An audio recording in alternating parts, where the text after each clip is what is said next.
I am Hormuz. I originally come from Iran. The last time I was there is 1978. I had no desire to go back because it was all behind me.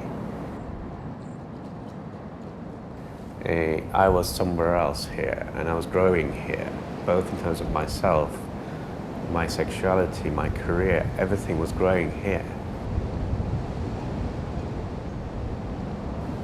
But very quickly, I started to notice that Hormuz was just down, which is he never was, never down. He was always very up and positive. And then he had his breakdown, and everything changed.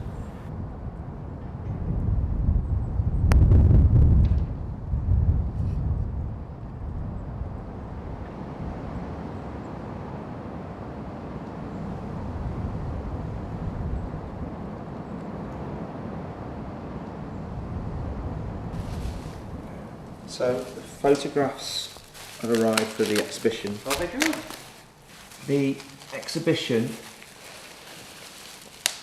is 10 portraits of, well, say elderly gay men, but it's just gay men who are over 50. It's not elderly. So not that old. That's not elderly, is it? Well, no. I do, yeah. Gentlemen of a certain age, i.e. above 50.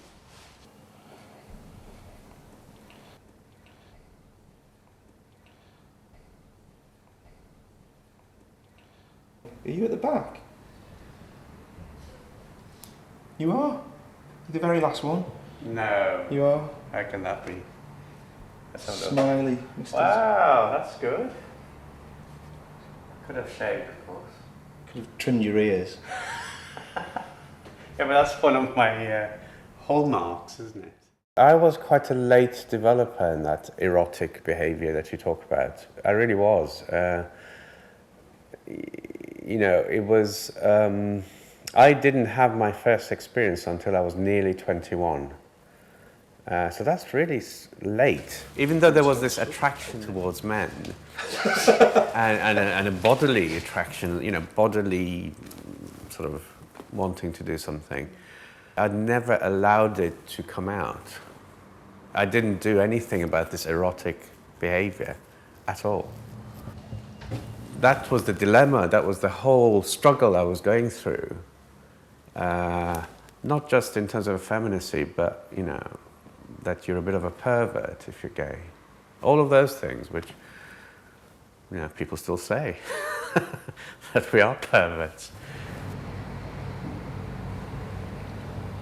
Why don't we create a more wintry salad with like rice in it and stuff?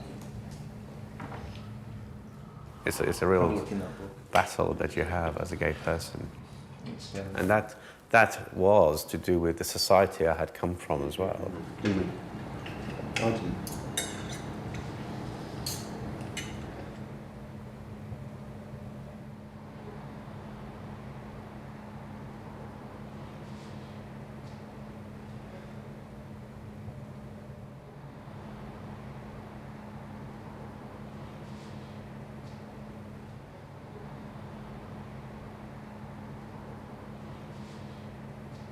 So I haven't looked at this album for quite a while, but it starts from, you know, very early times. So I think goes up to around when I was 5 or so.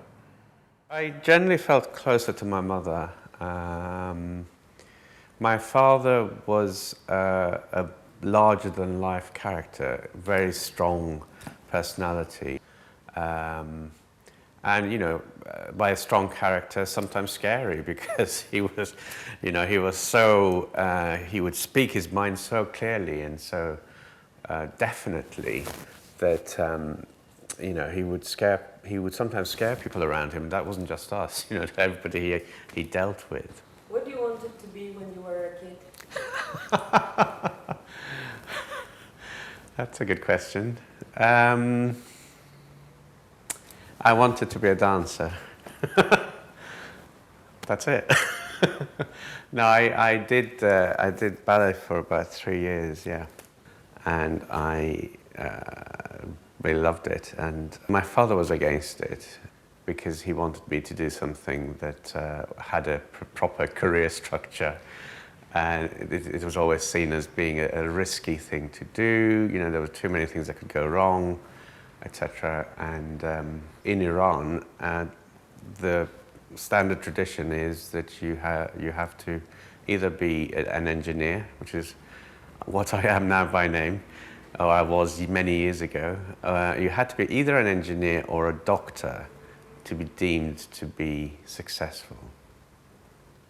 I just remember that they started questioning why there weren't more girls ringing for me. And I didn't have much of an answer. I just said, well, I'm busy with things, you know, and I don't know what to do. And they must have felt something because they asked my brother whether I was gay. And so he told them. And nobody liked it. There was a huge reaction to it in many ways. My mother blamed herself, my brother blamed himself, my sister-in-law blamed herself. That everybody started blaming themselves as to what went wrong in my childhood, why did this happen, etc. I felt a real tension with my father, who didn't want to talk about it. I could see that he was very upset. I just knew amongst any of my family, he would be the one who would find it the most difficult because of the why? Because of the that's really made me think. Let's put it this way. He's a macho man in some ways. You know, he's a man's man, and that's why the reaction didn't surprise me. You know, I don't know whether you wanted to call it a cultural background or whatever, but that's just that was the way that, you know, he is, and he was, particularly at that point. And so it didn't surprise me. Yeah, that's what I can say. You know, I felt as if people should be happy for me because I had gone through this difficult period of coming to terms with myself, and yet I got this reaction which was, oh no, what's happened? It was a strange period. So the feeling deep inside me was, yes, I want to find somebody to have a relationship with. Flash, flash, click, click. When we met, it was quite slow to start. I think we were chasing around, skirting around each other, not sure, you know, how we really felt, if it had any future. But I remember seeing Hormoz before I knew him, and genuinely just thinking he was the most beautiful thing I'd ever seen. And then when Hormoz asked me to go out on a date, I couldn't believe it. I really couldn't believe it. It was very flattering. And then years later, when we decided to have a civil partnership, I kind of still couldn't believe it. So, so it's been quite a journey. We go to the corner house. That's where we met, and unbelievingly, we're now living opposite corner house. Unbelievably. Thank you. So yes, we met 21 years ago. Hormoz didn't talk too much about how he felt his sexuality affected his parents. I think there was at one point, well, I know there was at one point, some conflict between his mother and father, because I think his mother found it quite difficult. I think she felt quite in the middle because she loved her son, accepted his relationship with me, but kind of wasn't allowed to share that with her husband. And I think Hormoz felt guilty that his relationship with me should cause conflict between his mother and father. But what else could he do? He couldn't lie, he couldn't pretend I wasn't around, he couldn't deny our life together. I think he found it very hard to deal with negative emotions. I very rarely saw him cry. I remember he went for a job interview, and as part of the job there was a psychometric test which was asking you to look inwards and, you know, to yourself. And he came back from that different. I couldn't quite identify at that point what was happening to me because it was new, this sensation of, you know, waking up and not wanting to confront anybody and hiding and not wanting to go out and stuff. Then I remember very, very clearly coming in from, I'd been to the cinema, it was a Saturday afternoon, I walked into our living room and Hormuz was standing in the corner, shaking, with his back to me.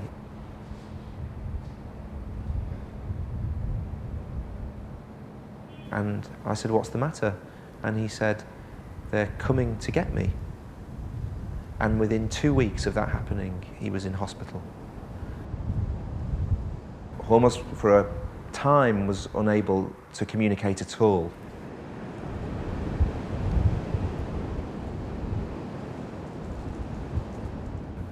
What he'd been quietly and perhaps not obviously, even to him, suppressing for so long, all of these suppressed thoughts and feelings were coming out in this illness. I would go and see him in the hospital, and sometimes his parents would be there. I had a perfectly lovely relationship with his mother, so we would always kiss and say hello, but until that point, his father really had never spoken to me. And then one day at the house, there was a knock at the door, and his brother was there with Hormuz's father, and they came in, and his father just looked at me and said, "If you need anything at all, you can just ask." And I think what happened was that he saw that the relationship between Hormuz and I was very real and loving, and as significant as the relationship between Hormuz's brother and his wife. And then after that, and then, you know, in time, Hormuz got better. Well, I say got better, but that's exactly what happened, because when he came out of his illness, absolutely everything improved. My father changed so much in terms of showing the opposite of what I felt. So showing that he was very proud of me, showing that he really was taking very definite steps to come to terms with my gayness, by again showing more of this appreciation. And so I ended up sitting him down one afternoon and say, "Dad, we really need to talk." And this was, I have to say, it was probably one of the only times I've done this, is to say to him, "Come on, let's talk." And that felt like a new relationship almost, new beginning for everybody. I'm really pleased, it looks nice. Well, I feel very... Feel all right being on the wall? I feel great being on the wall. It reflects how happy and content I am at this stage of my life, you know, age 51, and how it is so difficult for a lot of people to be as open about their sexuality. Yes, and you know, you filming me is a part of this new thing as well. You know, to actually open up about my sexuality is a new aspect. I think this is probably the happiest he's been in life. He's really comfortable with who he is. And why shouldn't he be? He's gone through some awful things, and he's kind of achieved that by being who he is, by giving himself the guts to be free. Thank you.